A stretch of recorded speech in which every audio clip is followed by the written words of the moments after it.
السلام علیکم، کیسے ہیں آپ؟ میں خیریت سے ہوں۔ رضا کھرل یوٹیوب چینل سے آپ کے ساتھ بات کر رہا ہوں۔ ایک بات تو طے ہے کہ عالمی ضمیر تقریباً مردہ ہو چکا ہے، اور خاص طور پر اس حوالے سے جب ہم بات کرتے ہیں فلسطینیوں پر ڈھائے جانے والے مظالم کے حوالے سے، اور یہ مظالم کی تعداد اور لمبائی اتنی زیادہ ہے کہ انسان خود ورطہ حیرت میں مبتلا ہو جاتا ہے کہ اب تک زندہ کیسے ہیں، یا قوم یہ ہے رہ کیسے۔ دوسری جنگ عظیم کے بعد سے لے کر اب تک اتنا زیادہ کشت و خون ہو چکا ہے فلسطینیوں کا کہ اب یوں لگتا ہے کہ ان کے بارے میں بات کہنا بھی بے معنی رکھتا ہے، بے معنی ہو چکی ہے۔ ابھی سعودی ولی عہد شہزادہ محمد بن سلمان نے کہا ہے کہ عالمی برادری کو چاہیے کہ وہ اسرائیل کو روکے، جنگ بندی کی طرف لے کے جائے۔ بھائی، عالمی برادری میں سے اکثریت ہی تو ایسی ہے کہ جس نے اسرائیل کو اس قابل بنایا ہے کہ وہ فلسطینیوں پر مظالم ڈھاتے رہیں۔ کیا فوجی امدادیں ادھر ادھر سے نہیں آ رہی؟ کیا یہ فوجی امدادیں ان ممالک سے نہیں آ رہی جن کو ہم بہت زیادہ مہذب ممالک کہتے ہیں، اور جن کے بارے میں ہم کہتے ہیں کہ وہاں انسانی حقوق کی بہت زیادہ قدر کی جاتی ہے؟ مگر جب بات ایسے علاقوں پر آتی ہے کہ جہاں پہ ان کے اسٹریٹجک انٹرسٹ ہوتے ہیں، وہاں پہ سب معاف ہو جاتا ہے، وہ چاہے کشمیر ہو، چاہے اسرائیل کے وہ علاقے ہوں، یا چاہے وہ فلسطین ہو، یا چاہے کوئی اور ایسے ممالک ہوں جہاں پہ ان کے انٹرسٹ ہیں، وہاں پہ کشت و خون بے معنی رہتا ہے۔ بس کولیٹرل ڈیمیج ہی سمجھا جاتا ہے، انسانوں کے قتل عام۔ یہ دیکھ کے، یہ سن کے نا بہت افسردگی ہوتی ہے کہ اب اتنا عرصہ گزر گیا، 40-45 ہزار لوگ جان سے گئے، اور اس سے بھی کہیں زیادہ بے گھر ہو گئے، یتیم ہو گئے، اور ضروری سہولیات کے بغیر رہنے پر مجبور ہو گئے۔ اس سردی میں، اس موسم میں جو آگے مزید شدید ہوگا تو اس میں کیا ہوگا ان کے لیے کیا بچت ہوگی؟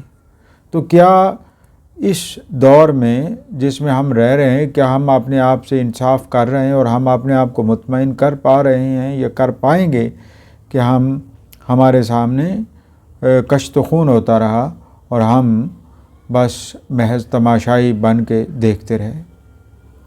یہ تو ابھی بھی وہ کہتے ہیں نا کہ وہ کہتے ہیں کہ میرے قتل کے بعد جفا سے توبہ، ہائے اس زود پشیماں کا پشیماں ہونا۔ بالکل ایسے ہی ہے۔ یا اور بھی بہت ساری ایسی مثالیں دی جا سکتی ہیں کہ جن سے یوں نظر آتا ہے کہ ہم نے کام کیا ہی نہیں ہے، اور ہم میں وہ ضمیر جاگا ہی نہیں جس کی بنیاد پر ہم کہہ سکیں کہ انف از انف، بس کر دیں، اب بہت ہو گیا، بہت ظلم ہو گیا۔ تو یہ جناب ایک طرف۔ دوسری طرف ملک کے اندر آتے ہیں تو ملک کے اندر جو کوئٹہ میں ہوا ہے، اس پہ بھی ہر آنکھ اشک بار ہونی چاہیے، ہر ایک کا دل پسیجنا چاہیے، یہ قتل عام بند ہونا چاہیے۔ اگر یہ بند نہیں ہوتا تو یہی چلتا رہے گا تو کیا ہوگا؟ الٹیمیٹ اینڈ کیا ہوگا؟ بہت ہو گیا۔ اور مجھے افسوس یہ ہوتا ہے کہ وہ جو انسانی حقوق کی تنظیمیں ہیں، انہوں نے اس بارے میں کوئی بات نہیں کی ہے۔ خاص طور پر جب وہ بلوچستان کے حقوق کی بات کرتے ہیں تو ساتھ ہی ایسی دل خراش مناظر یا واقعات پر بھی انہیں کہنا چاہیے کہ یہ نہیں ہونے چاہیے، اور جو ذمہ دار ہیں ان کے خلاف کارروائی ہونی چاہیے۔ نہ اندرون ملک سے بات ہوتی ہے، نہ بیرون ملک سے بات ہوتی ہے۔ واقعات کی طرح لیے جاتے ہیں اور بس ختم۔ اگلے چند دنوں بعد یہ ساری باتیں بھول جائیں گے، اور پھر ایک نئے سرے سے زندگی شروع ہو جائے گی، اور پھر ایک نئی کہانیاں شروع ہو جائیں گی، پھر نئی دنیا ہوگی، نئے حقوق کی جد و جہد ہوگی، اور نئی باتیں ہوں گی۔ بھئی یہ ختم ہونا چاہیے۔ وہ کہتے ہیں نا کہ ایسے لوگ جن کا کوئی لینا دینا ہی نہیں ہے، ان کو مار دیا جاتا ہے، ان کو شہید کر دیا جاتا ہے ریلوے اسٹیشنوں پر، کبھی کہیں پہ، کبھی ہوائی اڈوں کے قریب، کہیں پہ۔ یہ سب ختم ہونا چاہیے، اور ان کے بیکار بھی نہیں جانا چاہیے. جو ذمہ دار ہیں ان کے خلاف کارروائی ہونی چاہیے، اور ایسی کارروائی ہونی چاہیے کہ جس سے دوسروں کو کان ہو جائیں کہ نہیں، ایسے کرنا بھی اور ایسا سوچنا بھی نہیں ہے. تو یہ تو جناب میری التجا ہے ہماری حکومت سے، ہمارے ارباب اختیار سے، کہ پلیز سخت کیجیے ایسے اقدامات روکنے کے لیے اپنے اقدامات کو، تاکہ لوگ اچھی زندگی گزار سکیں اور بہتر زندگی گزار کریں. پیٹ بھرا ہو یا نہ ہو الگ بات ہے، لیکن خالی پیٹ اسی طرح سے زندگی سے ہاتھ دھو بیٹھنا یہ بھی کوئی اچھی بات نہیں، اور یہ بھی کوئی ٹھیک نہیں ہے. پلیز اس طرف ضرور سوچئے کہ یہ اب بات یہاں تک پہنچ گئی ہے کہ ریلوے اسٹیشنز اور وہ بھی سیف نہیں ہیں، تو پھر آگے کہاں تک جائیں گے؟ کب ایکشن ہوگا اور کب سختی سے ان سے نپٹا جائے گا، اور کب ذمہ داران کو کٹہرے میں لایا جائے گا، کب ان کی گوشمالی ہوگی؟ یہ سب ہونا چاہیے.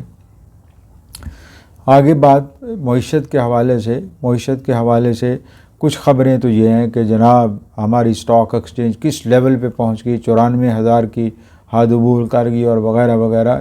لیکن یہ کافی نہیں ہے جب تک اس کے وہ کہتے ہیں نا فوائد یا ثمرات عام لوگوں تک نہیں پہنچتے ہیں. اگر عام لوگ ابھی تک محروم ہیں تو اس کا مطلب ہے کہ یہ اوپر ہی کہیں فوائد لیے جا رہے ہیں. اب حکومت کو اور صوبائی حکومتوں کو چاہیے کہ ان کے ثمرات عام لوگوں تک پہنچنے چاہیے. اگر معیشت میں بہتری ہے تو پھر ہمیں کیوں نہیں پتہ چل رہا؟ مہنگائی ویسے ہی کیوں ہے؟ روزگار ویسے ہی دور کیوں پہنچ چکا ہے؟ اور کیوں بے یقینی کی صورتحال ہے عام لیول پہ؟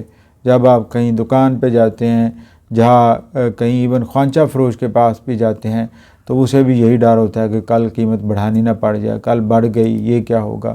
تو جب اس طرح سے سٹیبلٹی نہیں ہوگی قیمتوں کے اندر، تو پھر یہ ڈر ہی رہے گا اور بے یقینی رہے گی. اس کا روکنا بھی حکومت کا کام ہے. باقی باتیں تو ہوتی رہیں گی، لیکن سر دست یہی ہے، پلیز اس طرف ضرور سوچئے، ارباب اختیار بھی اور عام عوام بھی، کہ جو پس رہے ہیں اور مشکلات کا شکار ہیں. وسلام.